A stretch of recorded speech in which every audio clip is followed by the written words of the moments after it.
would you like to address the supporters of the former president? The supporters of the former president? Well, again, wala namang, bakit, why, that, so, this is, Sir, is it okay if we give them a copies of the arrest warrant, photocopies of the arrest warrant? Would that be possible?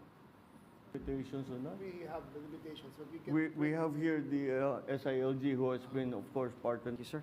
Second question, sir. Mr. President, sinasabi ng kampo ni PRRD na unlawful arrest daw itong ginawang pag-aresto sa kanya. Well, we've... Sir, third question from the MPC.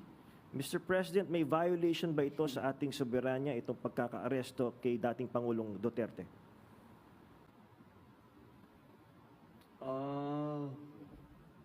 No. Bakit naman? Pang-apat po na tanong, Mr. President, sinasabi po nila na ito ay political persecution lamang at may kaugnayan din daw sa 2028 elections. Okay, well, I'm sure.